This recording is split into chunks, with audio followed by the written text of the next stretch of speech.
کیا کوئی ایسی حدیث ہے جہاں نبی پاک صلی اللہ علیہ وآلہ وسلم نے کسی کو تعویذ دیے ہوں؟ یعنی یہ جو تعویذ آپ یہ نمبروں والے یا کاغذ پہ لکھ کے اس طرح کا دینا تو ثابت نہیں ہے. نبی علیہ السلام نے پوری امت کو تعویذ دے دی ہے نا جی. آخری 3 صورتیں المعوذات، 3 پناہ دینے والی صورتیں. بخاری میں حدیث ہے نبی علیہ السلام رات کو سونے سے پہلے 3 دفعہ پڑھتے تھے آخری 3 صورتیں، سورۃ الاخلاص، سورۃ الفلق اور سورۃ الناس.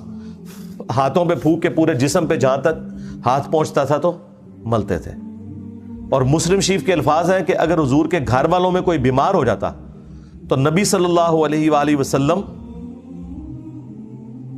یہ 3 صورتیں پڑھ کے دم کیا کرتے تھے. اور ابو داؤد ترمذی میں موجود ہے کہ نبی علیہ السلام نے فرمایا جو کوئی صبح کے وقت 3 دفعہ یہ 3 صورتیں پڑھ دے تو اسے پورا دن ہر چیز سے کفایت کر جائیں گی، اور جو شام کے وقت پڑھ لے صبح تک ہر چیز سے کفایت کر جائیں گی. بلکہ ترمذی میں تو یہاں تک ایک حدیث موجود ہے، سنن نسائی الکبریٰ میں بھی فضائل قرآن والے چیپٹر میں، کہ جب نبی علیہ السلام پہ یہ آخری 3 صورتیں نازل ہوئی ہیں نا، پھر حضور عام دعائیں چھوڑ دیتے تھے، صرف یہ 3 صورتیں ہی پڑھتے تھے. یہ سارے وظائف پہ بھاری ہیں.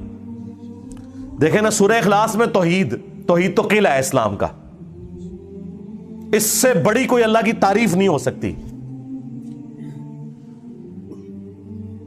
جو ابو داؤد میں ترمذی میں حدیث ہے، جو 1 دفعہ پڑھ لے صبح کے وقت لا الہ الا اللہ وحدہ لا شریک لہ لہ الملک ولہ الحمد وہو علی کل شیء قدیر، شام تک اللہ کے قلعے میں آ جاتا ہے. اور جو شام کے وقت پڑھ لے صبح تک قلعے میں، اس سے بڑا قلعہ سورہ اخلاص ہے.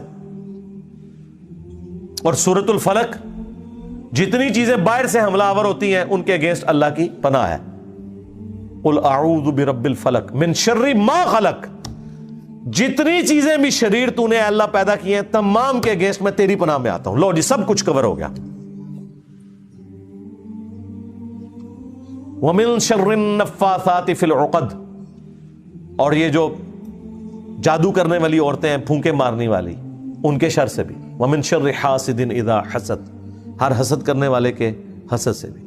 اور سورۃ الناس میں جتنی چیزیں اندر سے حملہ آور ہوتی ہیں، شیاطین جو اندر چھپے بیٹھے ہیں، قل اعوذ برب الناس مالک الناس الہ الناس من شر الوسواس الخناس الذی یوسوس فی صدور الناس من الجنۃ والناس. چاہے علماء میں سے ہو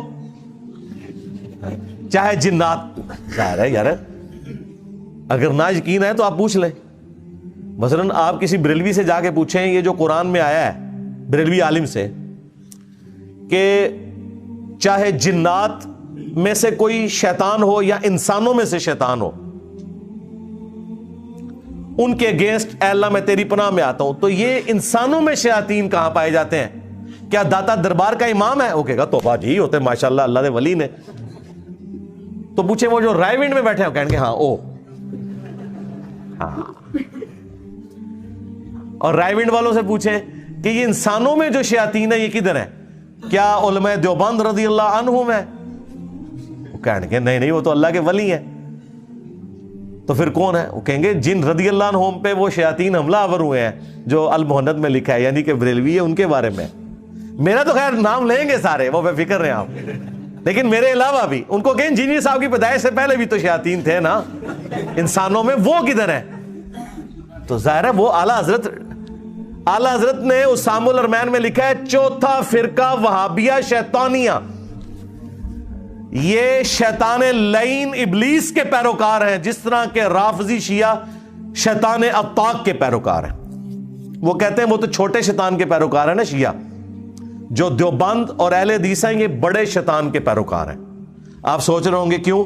وہ اعلیٰ حضرت نے تو یہاں تک لکھا ہے کہ شیعہ کو وہابیوں سے بدتر کہنا یہ شیعہ پہ ظلم ہے، کیونکہ شیعہ صحابہ کے گستاخ ہیں اور وہابیہ رسول اللہ کے گستاخ ہیں. لاجیکلی بات بالکل ٹھیک ہی ہے. اگر ہے نا تو ظاہر رسول اللہ کا گستاخ تو بڑا شیطان ہوگا نا، صحابہ کا گستاخ تو چھوٹا شیطان ہوگا. ہاں تو اعلیٰ حضرت نے ماشاءاللہ ان کو ڈگری دی ہوئی ہے. جو یہ آج کہہ رہے ہیں نا ہم ایک تسبیح میں پروئے گئے ہیں، اللہ کے فضل سے جن کے اگینسٹ آپ لوگ ریال کھا رہے ہیں نا، اور اس فرقے کو آپ نے سنگل آؤٹ کر کے کافر کے نعرے یہاں لگوائے ہیں، اس سے زیادہ بدتر آپ کے فرقے کو اعلیٰ حضرت سمجھتے ہیں.